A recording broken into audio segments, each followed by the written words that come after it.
नमस्कार, मैं पीहू और आप देख रहे हैं लोकमत राजस्थान। इस देश में जिस किसी के पास भी इंटरनेट की उपलब्धता है वह प्रेमानंद जी महाराज को जरूर जानता होगा। महात्मा श्री जी के उपासक और अनन्य भक्त, उनकी बातें, उनका ज्ञान, आध्यात्म पर उनकी समझ के प्रति उनके समर्पण पर किसी को कोई भी संदेह नहीं है।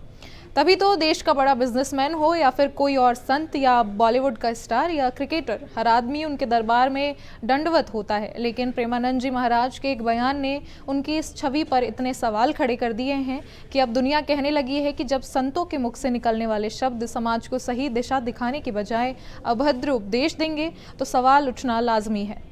और सिर्फ प्रेमानंद जी महाराज ने ही नहीं बल्कि कथावाचक अनिरुद्धाचार्य और रील वाले बाबा का विवाह की सही उम्र पर विवादास्पद बयान भी देश भर में बहस का मुद्दा बन गया है। दोनों ही घटनाएं सोशल मीडिया पर जमकर वायरल हुई हैं और समाज के हर वर्ग ने इस पर तीखी प्रतिक्रिया दी है। इन बयानों ने हर देशवासी को यह सोचने पर मजबूर कर दिया कि क्या अब धर्म गुरुओं को भी जवाबदेह होना होगा। आइए समझते हैं कि आखिर पूरा मामला है क्या। दरअसल वृंदावन के प्रसिद्ध संत प्रेमानंद जी महाराज, जो हमेशा अपने अच्छे उपदेश और आचरण देने के लिए जाने जाते हैं, उन्होंने एक प्रवचन के दौरान एक महिला ने उनसे सवाल किया कि महाराज जी, आजकल के समय में बच्चे चाहे अपनी पसंद से शादी करें या माता पिता की पसंद से, दोनों ही परिस्थितियों में परिणाम अच्छे नहीं आते।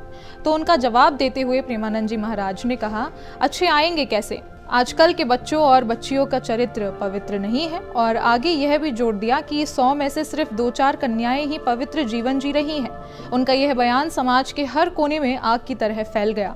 उन्होंने सिर्फ लड़कियों के लिए ही नहीं, लड़कों को लेकर भी कई बातें कही थी, जिससे लोग हैरान थे कि जिन संत के प्रवचन से उन्हें संयम और शांति की प्रेरणा मिलती है, वो इतनी आसानी से किसी वर्ग की पवित्रता पर सवाल कैसे उठा सकते हैं।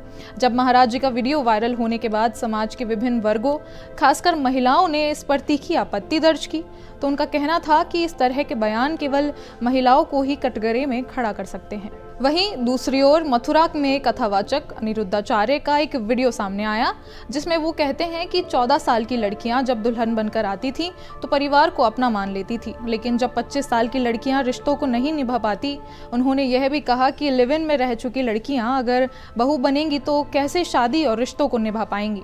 उनके इस बयान के बाद मथुरा बार एसोसिएशन की महिला वकीलों ने प्रदर्शन किया और एसएसपी से मिलकर एफआईआर की मांग की।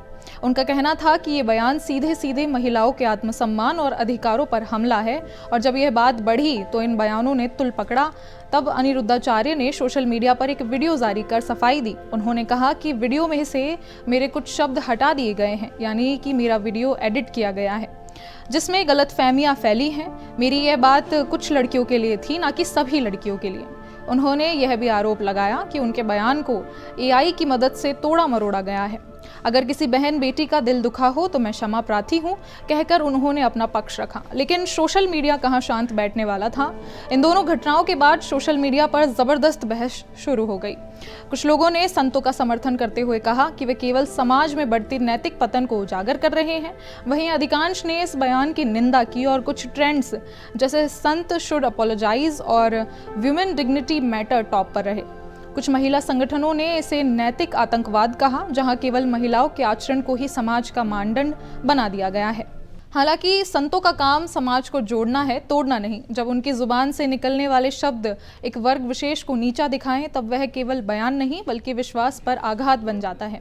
प्रेमानंद महाराज और अनिरुद्धाचार्य जैसे संतों से समाज को उम्मीद होती है कि वे महिलाओं का सम्मान करेंगे, ना कि उन्हें लिव इन रिलेशनशिप या प्रेम के आधार पर मापेंगे, क्योंकि ऐसा करना कहीं ना कहीं एक विवाद को जन्म देता है। इस पर आपकी क्या राय है, हमें कमेंट्स करके ज़रूर बताएं और ऐसी तमाम खबरों और अपडेट्स के लिए देखते रहें लोकमत राजस्थान।